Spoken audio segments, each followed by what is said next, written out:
After my recent breakup, I had to move back in with my family. My ex and I had been living together in an apartment in Boston, but things didn't work out.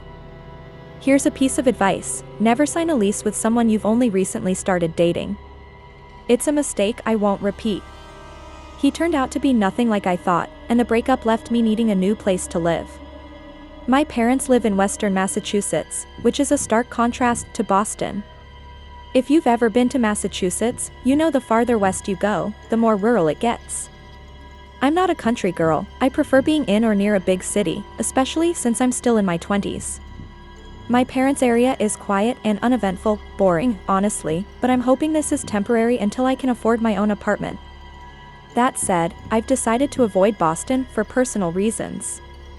In the meantime, I got my old job back at the urgent care facility where I worked before moving. They welcomed me back warmly, even if it's just a temporary arrangement. The downside is that I work undesirable hours, overnight shifts.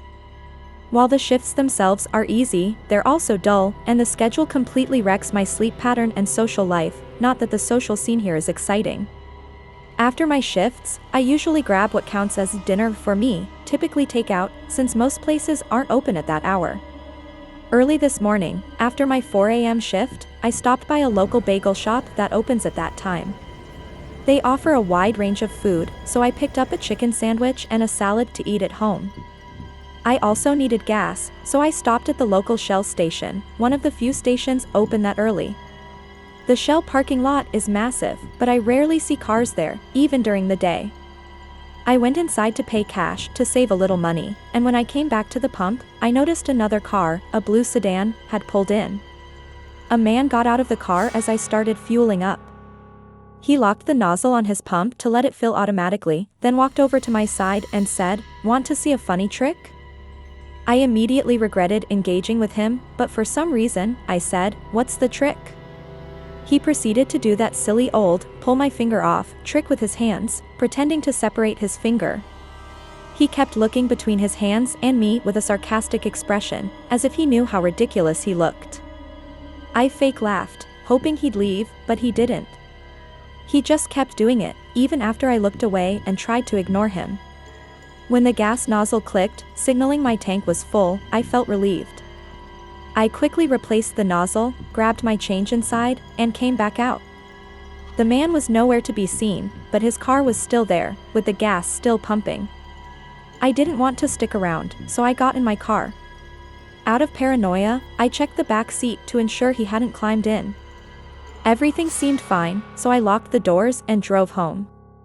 The whole way, I didn't notice any cars following me. I got home about 5 minutes later, eager to eat my 4:30 a.m. dinner. My parents keep a spare key hidden outside, so I grabbed it, let myself in, and put it back in its hiding spot before locking the door behind me. I always try to be quiet when I get home late to avoid waking my parents. I headed straight to the kitchen and started eating. As I sat at the table, I suddenly heard the sound of the front door unlocking and then opening and closing. I froze mid-bite. With a mouthful of food, I called out, "Mom? Dad?" No response. I didn't hear footsteps either. Heart racing, I hurried to the foyer to check, but no one was there. Feeling panicked, I ran upstairs and burst into my parents' bedroom. Both of them were in bed and woke up startled by my abrupt entry. I whispered in a panic, "Someone just came into the house." My dad immediately jumped out of bed and hurried downstairs.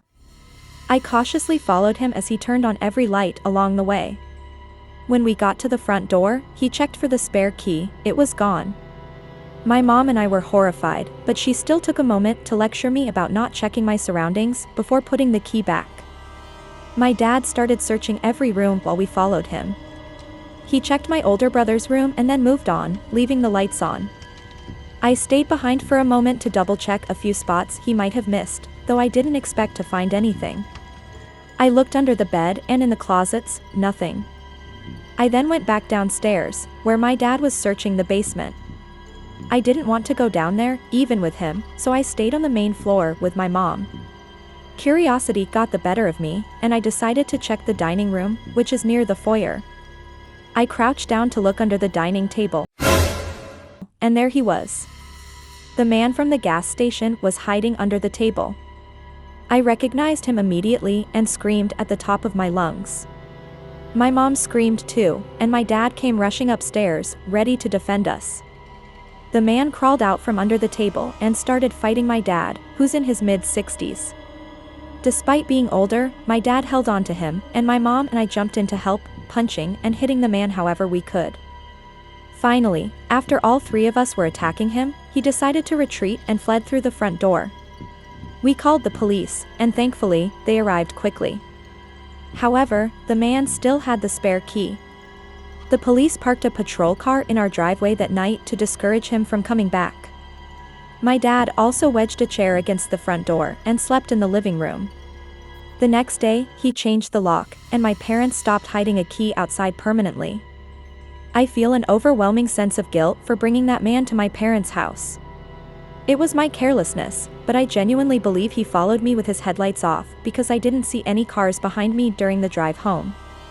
I'm incredibly grateful that my family and I are safe, but this incident has only strengthened my determination to move out as soon as